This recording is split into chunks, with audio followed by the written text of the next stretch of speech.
మాతృదేవోభవ.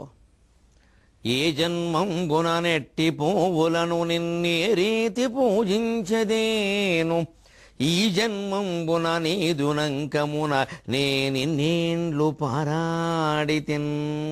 ఓజస్సారమఖాకవిత్వ దిశనాయోగము దీపింప, నీ తేజం నిలబెట్టు శక్తి నిడుచున్ దీవింపు మా తల్లిరో.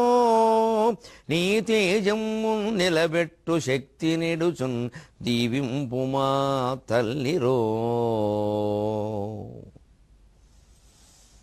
ఏబిఎన్ ఆంధ్రజ్యోతి ప్రేక్షక మహాశయులందరికీ నవజీవన వేదం అనే కార్యక్రమంలో 166వ భాగానికి స్వాగతం పలుకుతున్నాం. ద్వాదశోధ్యాయ భక్తియోగ. అసలు సిసలైనటువంటి భక్తి ఏమిటో ఈ అధ్యాయంలో మనం గ్రహిస్తాం. స్వయంగా పరమాత్మ ముఖతః లోకంలో భక్తి గురించి జరుగుతున్న ప్రచారాలన్నీ నిజమో కాదో కూడా మనకు తెలిసిపోతుంది. సన్నియమ్యేంద్రియ గ్రామం సర్వత్ర సమబుద్ధయః తే ప్రాప్నువంతి మామేవ సర్వభూతహితే రతాః. ఈ భక్తియోగం ప్రారంభంలో అర్జునుడు ఒక ప్రశ్న వేస్తాడు. కొంతమంది అవ్యక్తమైనటువంటి పరబ్రహ్మగా నిన్ను ధ్యానిస్తూ ఉంటారయ్యా, కొంతమంది సగుణ బ్రహ్మముగా నిన్ను ధ్యానిస్తూ ఉంటారు, ఏ మార్గం సరైనది అన్నాడు. మనకి ఆధ్యాత్మిక మార్గంలో వచ్చే సందేహాలన్నీ నివృత్తి చేయగలిగిన శక్తి ఒక్క భగవద్గీతకు ఉంది, చాలు, ఇంక అక్కర్లేదు వేరే. ఇంకా ఏం చదివినా అదనమే.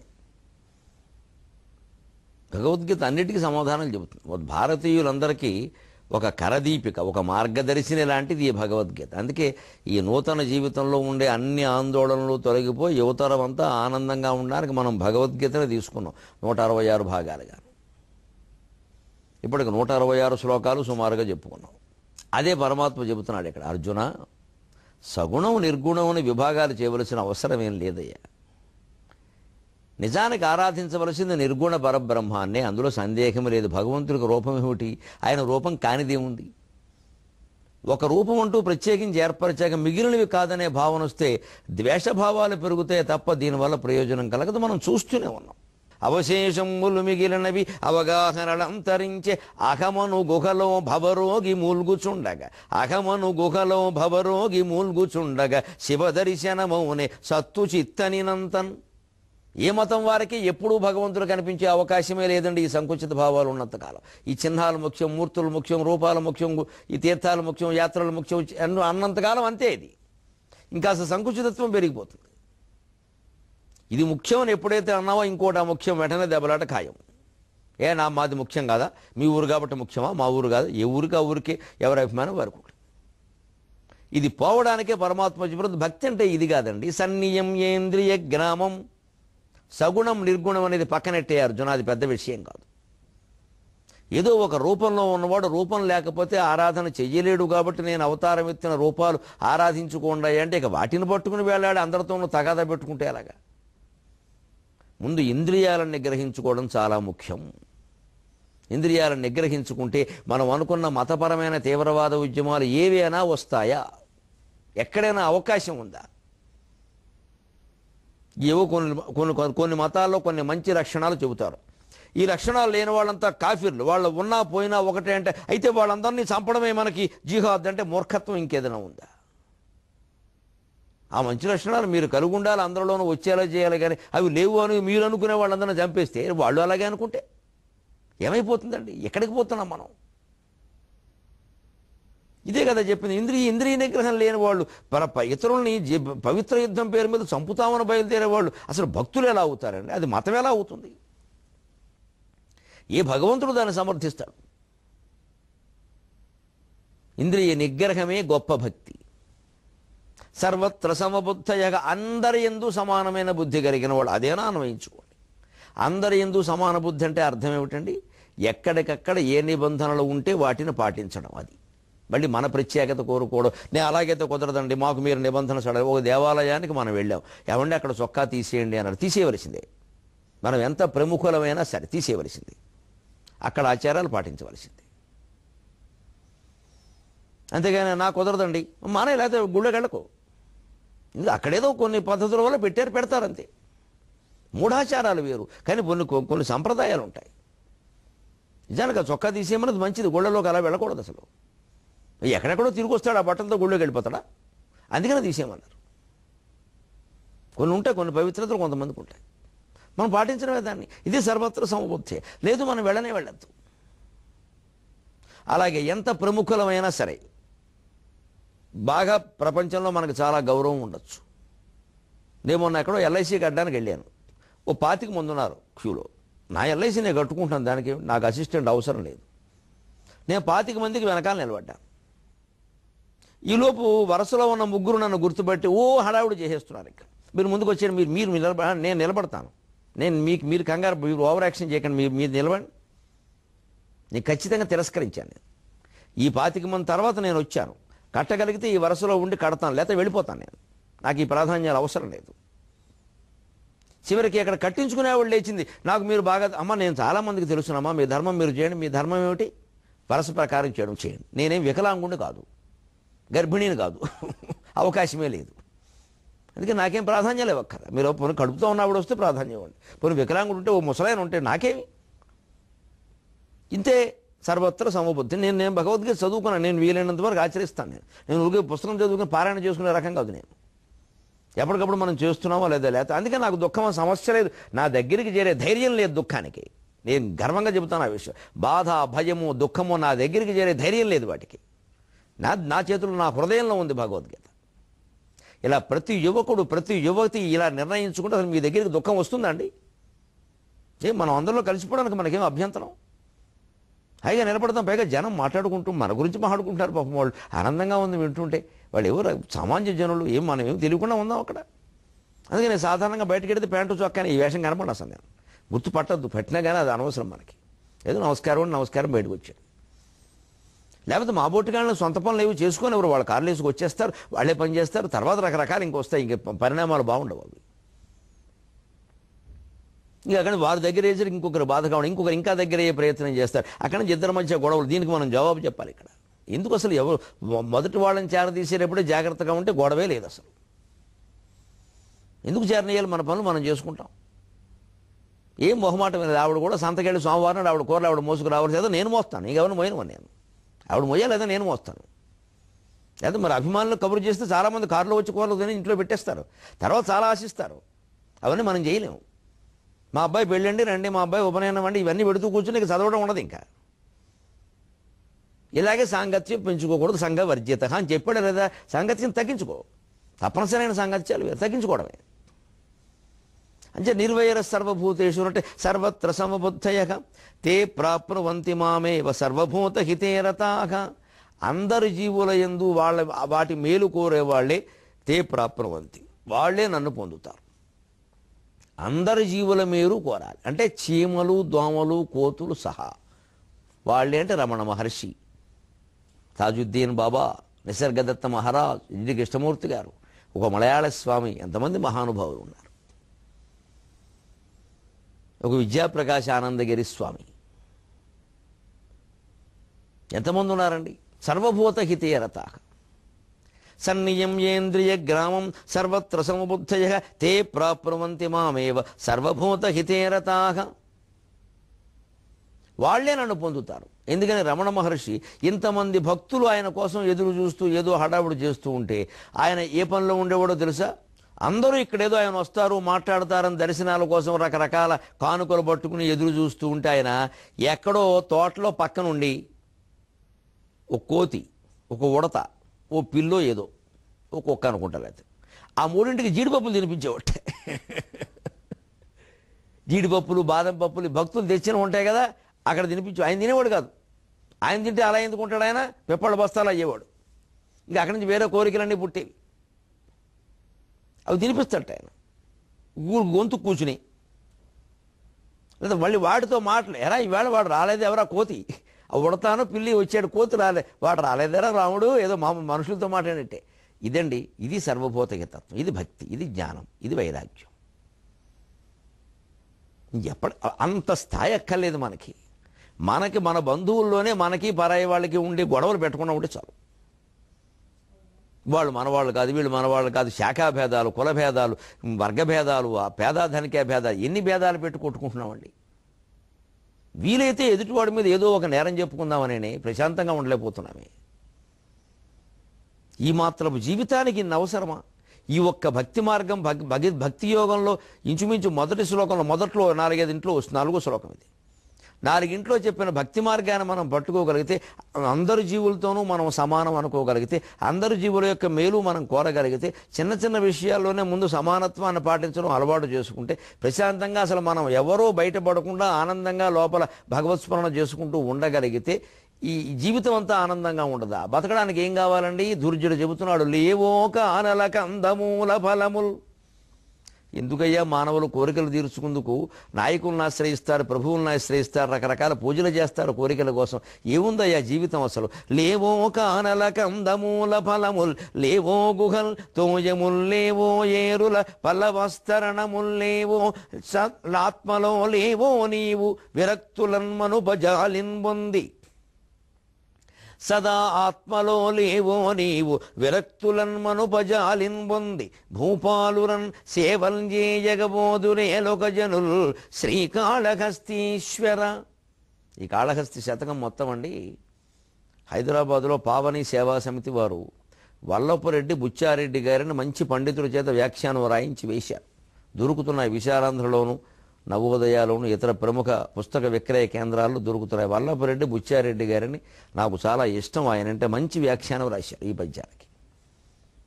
మంచి నిష్కలుషమైనటువంటి భక్తితో రాశారు హాయిగా. పాండిత్యానికి పాండిత్యం ఏమీ లోటు లేదు. లేవో కానల కందమూల ఫలములు. మనిషికి ముందు తిండి కావాలి. ఈ అడవుల్లో కందమూల ఫలములు, కంద దుంపలు, మూల వేళ్ళు, పళ్ళు దొరకడం లేదా? ఎన్ని రకాల అరణ్యాలు ఉన్నాయండి. ఏ చెట్టునో 2 పళ్ళు కోసుకుంటే పొద్దున్న టిఫిన్ అయిపోయింది, మధ్యాహ్నం 3 పళ్ళు కోసుకుంటే మధ్యాహ్నం భోజనం అయిపోయింది, రాత్రి ఇంకో 2 పళ్ళు కోసుకుంటే రాత్రి అయిపోయింది. ఏముంది 32 పళ్ళు శుభ్రంగా ఉన్నాయి. ఇప్పుడు మళ్ళీ మనం పత్రికల్లో ఏం చేస్తున్నాం తరచు, తాజా కూరగాయలు, తాజా పళ్ళు తినండి బాగుంటాయి, పీచు పదార్థం. ఇదేగా చెప్పేది గొడవ. ఇదంతా మునులు చేశారు పూర్వం. మళ్ళీ ఇప్పుడు దాన్ని అదనంగా మొదలుపెట్టాం. భోజనానికి ముందో పండు వెనకో పండు, ఇక 2 ముందో పండు వెనకో పండు తింటే అసలు పండు ఉండదు. ఈ భోజనానికి ముందు వెనకాయింది అసలు పూట పెట్టేయండి పళ్ళు, ఏమవుతుందో నేను పెట్టా 5 ఏళ్ళుగా హాయిగా ఉన్నాం. రాత్రి ఎప్పుడు పళ్ళే, సమస్య లేదు. పైగా అదృష్టం నాది, ఏ ఋతువులు ఏ కాలంలో ఆ పళ్ళు వస్తాయి. అన్ని రకాల పళ్ళు తింటాం. అప్పుడు అన్ని పళ్ళు బాగున్నాయి, 32 బ్రహ్మాండంగా ఉన్నాయి నాకు. ఏమి మన ఉడితే కానీ దూడదు. దానికి తగిన వ్యాయామం కల్పించాం. శుభ్రంగా మొక్కజొన్న పొత్తులు తింటాను నేను వానకాలం వచ్చిందంటే. షూటింగ్ నుంచి ఇంటికి వెళ్ళడం మొక్కజొన్న పొత్తు తీసుకోవడం, శుభ్రంగా తినడం అంతే. తేగలు తింటాను, తినాల్సి పల్లెటూరు తిండి బ్రహ్మాండంగా ఉంటుంది. ముంజికాయలు తింటాం, ఏం అనుమానం లేదు. వాళ్ళు బాగుండాలి. ముంజికాయలు ఉండే ఏదో తయారు, ఈ వెర్రి సిద్ధాంతాలు చెప్పొద్దు. కళ్ళు వేరు, ముంజికాయలు వేరు. దాని నుంచి తయారవడం, దీని నుంచి తయారవడం అని బాగానే ఉంది. ఆవు పాలు ఇస్తుంది, గడ్డి తినిస్తుంది, మానేయండి. గడ్డి పాలు అవుతాయా? పాలే, గడ్డే. ముంజికాయలే, కళ్ళు కల్లే. దానికి దీనికి సంబంధం లేదు. ఈ మాటలు చెప్పొద్దండి. అనవసరంగా రుచికరమైన పదార్థాలు పోగొట్టుకుని జీవితాన్ని నిర్వీర్యం చేసుకుంటున్నాం. ముంజికాయలు తినాలి, తేగలు తినాలి, బుర్రటెంకలు తినాలి. అన్నీ తింటేనే పళ్ళు బాగుంటాయి. దానికి ఆధ్యాత్మికతకి ఏమి సంబంధం లేదు. ఈ కబుర్లు నమ్మక్కర్లేదు. ఈ ఊరికే మడిగట్టి దడిగట్టుకునే వ్యవహారాలు ఇవన్నీ. దీనివల్ల ఎప్పుడూ జీవితం బాగుండదు. అందుకని శుభ్రమైనవన్నీ తినాలి, రకరకాల పళ్ళు తినాలి. లేవో కానల కందమూల ఫలములు. 4 పళ్ళు తిని బతకలేమా? లేవో గుహలు, తలదాచుకుందుకు ఏం కావాలంటే కొండ గుహలు లేవా అన్నాడు. కొండ గుహలు. మనకి ఇళ్ళు 3 పడగదులు, మళ్ళీ పడగదుకో పెద్ద మంచం, అది మళ్ళీ 7, 6x7, 7x3, 8x6, 9 మన ఇష్టం ఇంకా లెక్కలు. చివరికి భార్యాభర్త ఇంటూ ఎప్పుడు తగదే. 7x3 వీరు 7, వారు 3 తగదా. ఇంటూ అంటే తగదా కదా. భార్య ఇంటూ భర్త, 6x6, భార్య ఇంటూ భర్త. ఇంటూ ప్లస్ లేదు. ఈ ఇంటూలన్నీ అందుకే అయ్యి. ఈ కొలతలు వేసుకున్నాక అంత అవసరమా? నేల మీద పడుకున్నప్పుడు సంవత్సరాలు బావులు 10 మంది పుట్టారు. రోగిష్టి మంచాలు వచ్చాక ఇద్దరు పుట్టడం కూడా కష్టంగా ఉంది. నేల మీద భార్యాభర్త పడుకున్న రోజుల్లో ఒక్కొక్కళ్ళు 10 మందిని కన్నారు. రాళ్ళలా ఉన్నారు, రాళ్ళ మీద పడుకున్నారు కాబట్టి. ఈ కొండ గుహలు లేవా పడుకోవడానికి, తినడానికి పళ్ళు లేవా? తోయములు లేవు, ఏరుల నీళ్ళు అంటారు. సహజంగా పారే ఏళ్లలో నీళ్లు ఎన్ని ఉన్నాయండి? ఏరులు ఎన్నున్నాయి మనకి సహజంగా వాగులు నదులు ఏరులు వాగులు వంకలు పిల్లకాలువలు అన్నీ ఇవాళ పాడు చేసి వాటర్ బాటిల్ పెట్టుకు తిరుగుతున్నాం ఇక్కడ. అవి మనం పాడు చేసింది మనమే. సహజంగా నీళ్లు తాగలే, జంతువులు తాగట్లా. అది సహజ ప్రవాహం. ఎప్పుడు ప్రవహించే ఉదకంలో అన్ని దోషాలు పోతాయి. ప్రవాహమే అన్ని మందు, అన్నిటికీ మందు. తొయముల్లేవో ఏరుల పల్లవాస్తరణముల్లేవో పోను సుఖంగా పడుకోవాలనిపించింది. పచ్చిగడ్డి పరుపులు అవే కదండి మనకు దృశ్యాలు చూపించి మీకు అపార్ట్మెంట్స్ ప్లీజ్ మీ ఇష్టం, మీకు పెట్టేసాం బ్రహ్మాండంగా, మీకు తిరుపతికి పక్కనే పరపతికి వెనకాల ఏవో చెప్పేసేసి పెద్ద పెద్దవన్నీ చూపించే లాన్స్, పచ్చగడ్డి మైదానాలు. అసలు అరణ్యాల్లో ఉండే పచ్చగడ్డి అంతా నాశనం చేసి అరణ్యాలన్నీ కూలగొట్టారు. అపార్ట్మెంట్లు కట్టి మళ్ళీ పచ్చగడ్డి పెంచుతారు. అక్కడ ఉన్న గడ్డి పీకింది ఎందుకు, పచ్చగడ్డి పెంచడం ఎందుకు? చేసే పని ఇదే. మరి అరణ్యాల్లో హాయిగా పచ్చగడ్డి మైదానం హాయిగా పడుకుంటాం, గోచుగూడ పెట్టుకుని. ఏమిటట తినడానికి 4 పళ్ళు లేవా, పడుకుందుకు గుహలు లేవా, అంతగా సరదాగా 6 బయలు పడుకోవాలంటే పచ్చిక మైదానాలు లేవా, నీళ్లు తాగడానికి ఏరులు లేవా? అంతకంటే గొప్ప విషయం చెబుతున్నాడు చూడండి, కీలకమే అనమాట. సదా ఆత్మలో లేవో నీవు విరక్తులన్మనుపజాలిన్ పొంది మద్భక్త మత్పరమో మత్కర్మకృన్ మత్పరమో మద్భక్త సంగవర్జిత అని ఇదివరకు చెప్పేవు, అందులోకి సరిగ్గా. సదా ఆత్మలో లేవో నీవు విరక్తులను మనుప జాలిని పొంది. ఎప్పుడు ఆత్మలో ఉన్నావు కదయ్యా. విరక్తితో ఉన్నవాడు ప్రపంచం ఏమీ అశాశ్వతమని తెలిసిన వాడికి కాలక్షేపం ఏమిటండి? ఒక రమణ మహర్షి అలాంటి వాడి కాలక్షేపం చూడండి మీరు. నాకు ఒకసారి ఆశ్చర్యం అనిపిస్తుంది ఆ మహానుభావుడు ఫోటో చూస్తుంటే. ఏమిటిది, మనం ఇంత నిర్విరామంగా ఉన్నాం, ఏవో షూటింగ్లు అంటున్నాం, మీటింగ్లు అంటున్నాం, ఇంకా ఏదో మాట్లాడుతున్నాం, మధ్యలో ఇంట్లో పనులు ఉన్నాయి, పుస్తకాలు చదువుతున్నాం, బట్టలు చదువుకుంటున్నాం. ఇంత ఉన్నా మనకేమిటో అప్పుడప్పుడు తోచట్లేదు అనిపిస్తుంది. ఈయన ఏమీ పని చేయలేదు, ఓ పుస్తకం చదివినట్టు కనపడలేదు చరిత్ర మొత్తం మీద. ఓ పని ఒక ఎవరితోనూ ఎక్కువ మాట్లాడింది కాదు, ఎక్కువ మౌనవ్రతం అంటున్నారు. పోనీ మనకు మళ్ళీ 10 చోట్ల రైలు ఎక్కలేదు, బస్సు ఎక్కలేదు, విమానం, అసలు అరుణాచలం కొండ ఎక్కాడు, మళ్ళీ దిగలేదు. ఇంక మళ్ళీ ఎక్కడం అనేది లేదు ఆయనకి. ఎక్కడమే కొండ ఎక్కడమే, మళ్ళీ దిగలేదు ఆయన. ఎలా కాలం గడిచింది ఈయనకి? అసలు ఏం ఆలోచించేవాడు ఈయన? ఏమీ ఆలోచించకుండా గడిపాడు. సంకల్పించడానికి ఎవడున్నాడు ఇక్కడ అన్నాడు ఒకసారి ఓ మాట వస్తే. అలా అన్నది సంకల్పించవచ్చు కదా అంటే, స్వాతంత్రం రావాలని సంకల్పించవచ్చు కదా అంటే, సంకల్పించడానికి ఎవడున్నాడు ఇక్కడ అన్నాడంతే. అది ఆయన మాట అలా ఉంటుంది. సంకల్ప శూన్యత అనే స్థితికి చేరిన మహానుభావుణ్ణి మీరు సంకల్పించమంటే సంకల్పిస్తాడా? లేవో కానల కందమూల ఫలముల్ లేవో గుహల్ తోయముల్ లేవో ఏరుల పలవాస్తరణముల్ లేవో సదా ఆత్మలో లేవో నీవు విరక్తులన్ మనుపజాలిన్ పొంది భూపాలురన్ సేవల్ చేయగబోదునేలొక జనుల్ శ్రీకాళహస్తీశ్వర. ఆత్మలో లేవో నీవు విరక్తులను మనుపజాలిన్ పొంది. ఇది రమణ మహర్షి కాలక్షేపం. అంతటా ఉన్న ఒకే ఒక పరమాత్మ ధ్యానంలో, బ్రహ్మధ్యానంలో, బ్రహ్మచింతనలో మునిగిన వాడికి సమయం ఉండదు. ఎందుకంటే వాడు ఒక మాట చెబుతాను మీకు, మనకి నమ్మకంగా హేతుబద్ధంగా తెలియాలి, ఏదైనా ఊరికే నమ్మడం కాదు. ఏమిటా బ్రహ్మచింతన? ఎందుకు సమయం తెలియదు? దాన్ని కృష్ణమూర్తి గారి పుస్తకాలు చదివితే అర్థమవుతుంది. నిత్య జాగరూకత అంట. మనస్సు ఎలా ప్రయాణిస్తుందో గమనించమంటాడు ఆ మహానుభావుడు. ఆ గమనించడం కనుక మీరు 2 నిమిషాలు చేయండి, ఒళ్ళంతా వేడెక్కినట్టు ఉంటుందండి. అది తపస్సు. ఎందుకంటే దాంతోపాటు పరిగెట్టాలి. అది మనస్సు పాదరసం కంటే ఎక్కువ పరిగెట్టేస్తుంటుంది. అది దాంతోపాటు పరిగెట్టాలి, దానికంటే విడిగా ఉండి పరిగెట్టాలి. ఎక్కడ అది గాడి తప్పకుండా చూడాలి. ఇంత మించిన ఈ వేగం ముందు గుర్రాలు, వాయువు ఏదీ పనికిరాదు. మనస్సే పనికిరాదు. మనస్సు వేగం ముందు దాన్ని మించిన వేగం లేదు.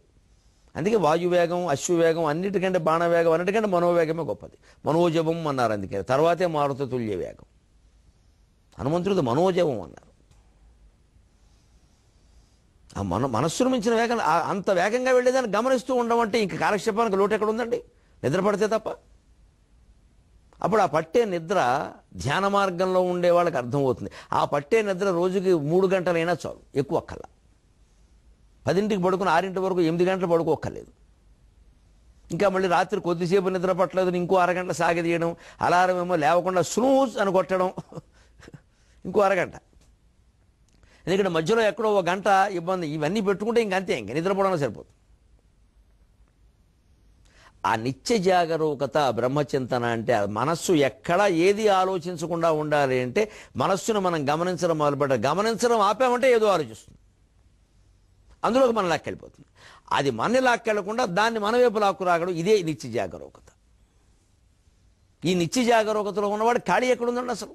ఒంటి మీద గొడ్డుందో లేదో చూసుకునే సమయం కూడా వాడుకుండదు. అంటే అందరికంటే నిర్విరామంగా ఉండేవాడు అంటే బ్రహ్మజ్ఞాని.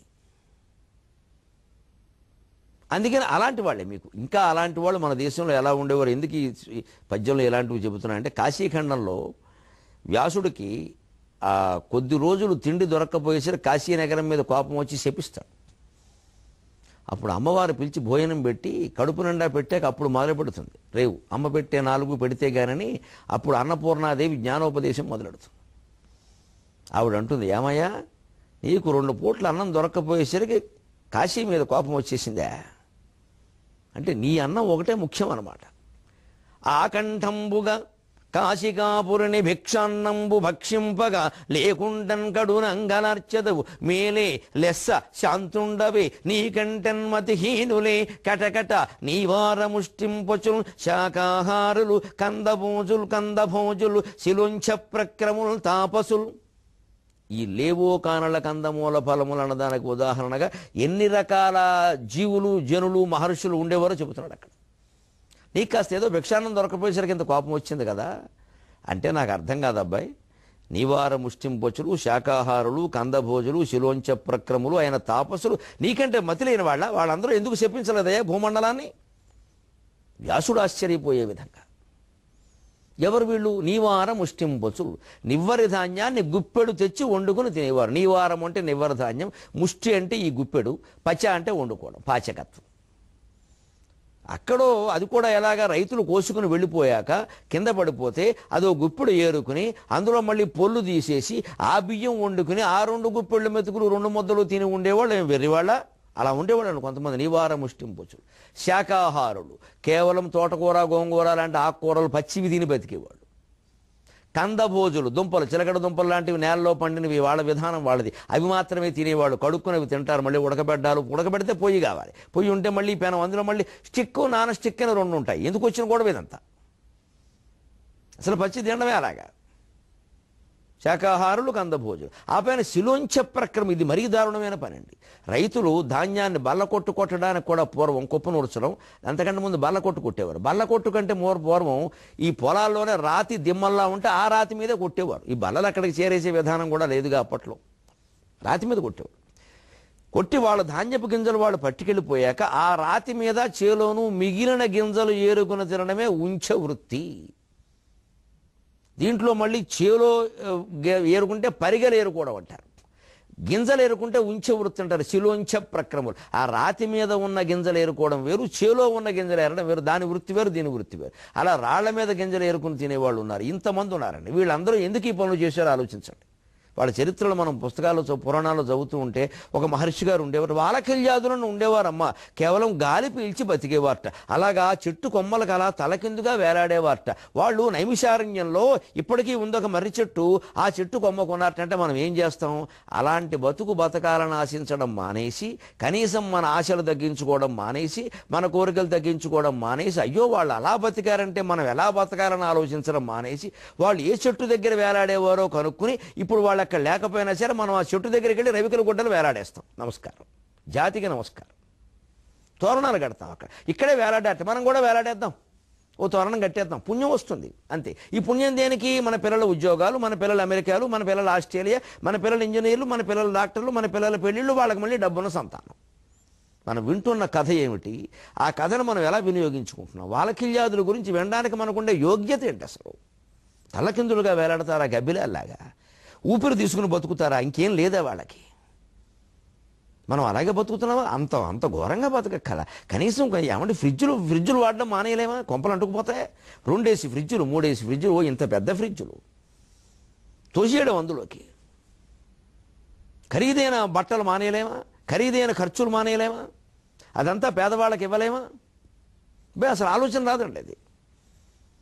మరి ఈ పుణ్యక్షేత్రాలు దర్శించడం, మహర్షులు ఇవన్నీ కూర్చుని వినడం, చెబుతుంటే చప్పట్లు కొట్టడం, ఇదంతా ఎందుకు అంటే అవన్నీ చూస్తే పుణ్యం, మనకి బాగా ధనకనక వస్తు వాహనాలు వస్తాయి. అంటే వాళ్ళ బతుకేమిటి, మనం చేస్తున్నది ఏమిటి? ఇది ఆలోచన చేయాలి మనిషి. అంత తీవ్రమే అంత అలా అలా ఎందుకు బతికారు వాళ్ళు? మనం ఈ కోరికల మధ్యలో పడి నలిగిపోతున్నామే, వాళ్ళు ఎందుకు నలగలేదు మనకంటే? ఎందుకని? సదా ఆత్మలో లేవో నీవు విరక్తులన్మనుపజాలిన్ పొంది. ఎన్ని అనుభవించినా మృతి ఖాయం, అనుభవిస్తూ కూడా నిస్సారమైన జీవితం ఖాయం, రాగద్వేషాలు ఖాయం, గొడవలు ఖాయం, నమ్మిన వాళ్లే మోసం చేయడం ఖాయం, ద్రోహాలు ఖాయం, మనస్సులో ఒకటి బయట కోటి పెట్టుకుని మాట్లాడాలు ఖాయం. నిజమైనటువంటి నిష్కల్మషమైన ప్రేమ లోకంలో దొరకడం చాలా కష్టం. పెద్ద నాటకం నడుస్తోంది. దీని మధ్య మనిషికి విరక్తి వచ్చేసి వాలఖిల్యుళ్లాగా అయిపోతాడు ఒక్కోసారి. అది విరక్తులను మనుపజాలిని పొంది. ఈ కథల ద్వారా ఆ స్ఫూర్తిని పొంది మనమేం వేలాడక్కర్లేదు. కోరికలను పట్టుకుని వేలాడకుండా ఉంటే చాలు, స్వార్థాన్ని పట్టుకుని వేలాడకుండా ఉంటే చాలు, పిల్లల్ని పట్టుకుని, పెళ్ళాన్ని పట్టుకుని, మొగుణ్ణి పట్టుకుని, బంధాలను పట్టుకుని, ధనకనక వస్తు వాహనాలను పట్టుకుని వేలాడకుండా ఉంటే చాలు. కానీ ఇంత జ్ఞానాన్ని మనకు అందిస్తూ ఉన్న తెలుగు భాషను పట్టుకుని వేలాడడం మాత్రం మర్చిపోవద్దు. సెలవు.